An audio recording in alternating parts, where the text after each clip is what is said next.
Main event time. Here we go. Women's strawweight bout between Marina Rodriguez and Amanda Lemos. Here we go. Women's strawweight. What?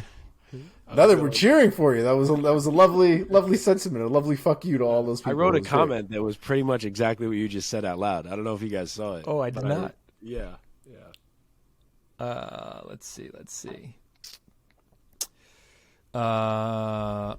Okay, we have Marina Rodriguez, the 35-year-old out of, I don't know how to say this, Bagué, or I don't know how to say this town, out of Rio Grande do Sul in Brazil. She's riding a 4-fight win streak. She is 16-1 overall as a pro with 2 draws. Of her 16 wins, 6 have come by way of knockout or TKO, and add 1 submission to that.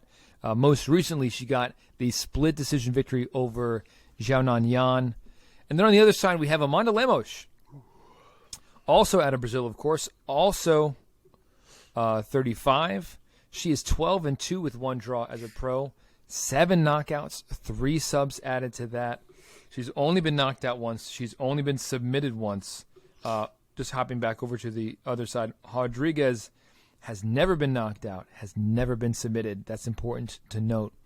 Lemos herself, she is also coming off of a win against Michelle Waterson back in July of this year, which was getting back in the win column after a loss against Jessica Andrade. Before that, she had a 5-fight win streak. I love this fight right now, guys. This is great matchmaking. Both of these ladies have been on a tear. Same age, similar records. Mark, let me throw it over to you first this time.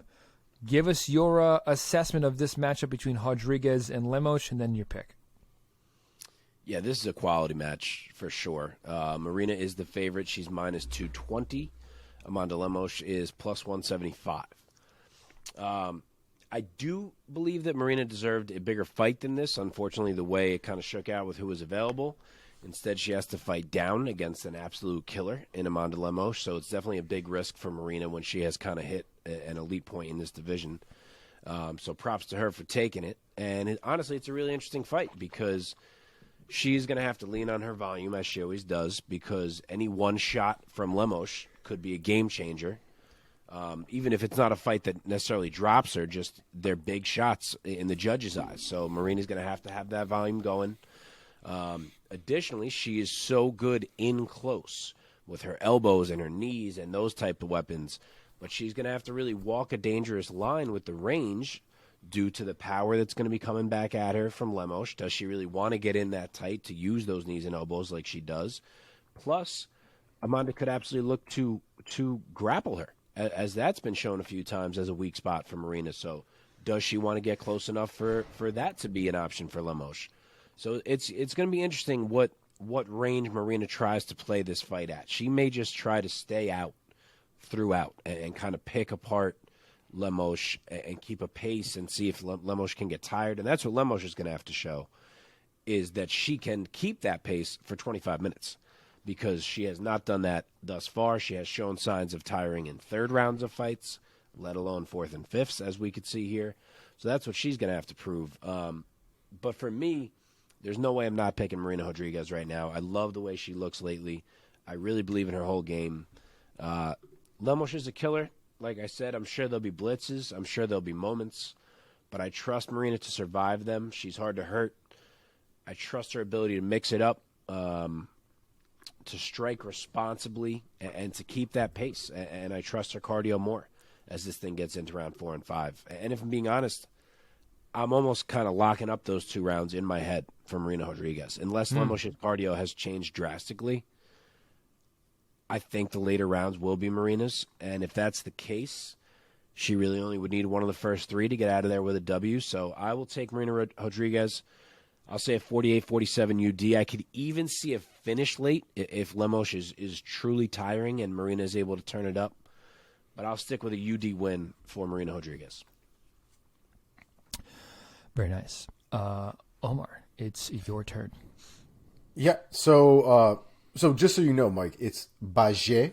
I actually looked it up. Oh, very nice. Bagué, Rio Grande do Sul.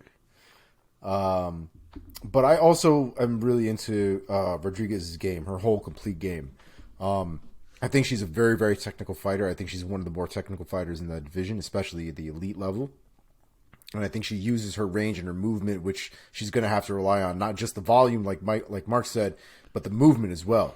She's going to have a lot of lateral movement and lateral movement to the proper side. Amanda Lemos is one of those girls, you move to the wrong side, you're going to run into a hook that she's throwing. So Rodriguez is going to have to do a lot of moving properly in that fight. She won't be able to just move backwards because Lemos will push the pace and she will come forward and eventually trap her against the cage if she allows her, if she does simply move back. So she's going to have to cut a lot of angles, and we should see a lot of that happening throughout the fight. I do think she's more technical than Lemos. I think Lemos is very, very dangerous. Lemos is basically like a grenade with the pin almost all the way out. And if you make one wrong move, that pin comes out and you're done. Rodriguez, I think, though, is a lot more consistent and I think a lot more reliable over 5 rounds.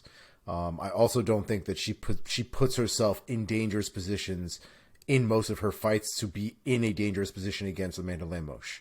Amanda Lemos will have to work hard, I think, to get Rodriguez into a dangerous position, and I don't see that happening. I just don't see that happening in that fight at all, frankly. Everybody has a chance to get caught for sure. But I think Rodriguez does a good job of making sure that doesn't happen to her, and it doesn't, and that's not an accident. So I'm going to go with Rodriguez by unanimous decision. I don't think that she finishes Lemos. If there's one thing that might be a counter on Rodriguez's game is that she doesn't necessarily push for finishes. She's definitely one person to allow the fight to come to her, does what she needs to do to win the fight and push the pressure as much as possible, but she never necessarily goes overboard or, again, puts herself in a position where she might get hurt herself, which would be blitzing somebody, potentially hurt. So I don't see her finishing, but I do see her winning a pretty handy decision. Nice. I think we are unanimous. I'm a big Marina Rodriguez fan. I'm a big fan of her striking prowess, and I think she's going to put it on Lemos. I think she's going to kind of pick her apart. So I see Marina Rodriguez cruising to a unanimous decision victory over Amanda Lemos this Saturday night. And there you have it, boys. We picked up the main card of UFC Fight Night, Rodriguez versus Lemos.